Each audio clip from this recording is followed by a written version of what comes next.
What is maturity? There's really not a clean definition for maturity. If you try to do research on it, the best that you get is that it's being able to respond to one's environment appropriately. That's pretty broad and vague. I think verses 3 and 4 in 3 John here actually do a better job at describing it. Let me reread verses 3 and 4. For I rejoiced greatly when the brothers came and testified to your truth, as indeed you are walking in the truth. I have no greater joy than to hear that my children are walking in the truth. So 3 things here wrapped up in maturity. First, there's a testimony of it. There's a witness of it. The brothers came and they testified to this. It means maturity is discernible by others most of the time. Maturity is something that others can see and recognize. And we know this. I mean, it's pretty easy to recognize when someone's being immature, right? Like you see someone who's being immature and you're like, dude, stop acting like a junior hire. You're being dumb. It's immature. Maturity is not always connected to age.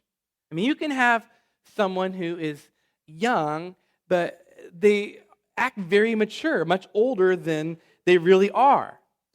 I constantly forget how old my assistant, Ryan Leach, is, who led the band this morning. He's 24 years old, but he acts about 10 years older than his real age.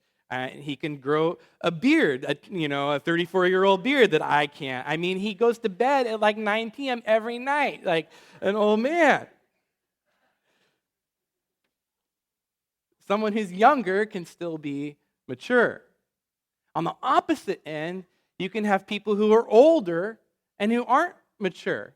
You can have somebody who's 40, 50 years old, but they have the maturity of a 2-year-old in the way that they act. If that's true, then what is it that makes someone mature?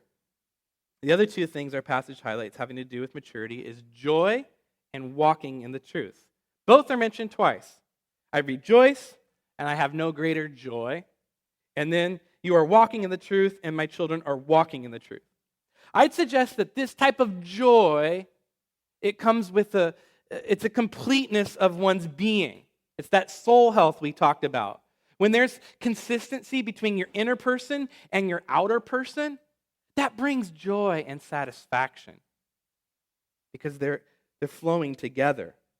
The walking in the truth bit has to do with being consistent to your confession.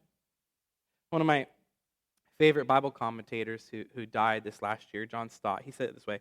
He said, whoever walks in the truth is an integrated believer in whom there is no dichotomy between profession and practice. On the contrary, there is in him an exact correspondence between creed and conduct. You see, Christians are people who have come to grips with what is true. What's true about God, what's true about the world, and what's true about who they are as people. They give assent to those truths, and then those truths begin to sink into your being and change you.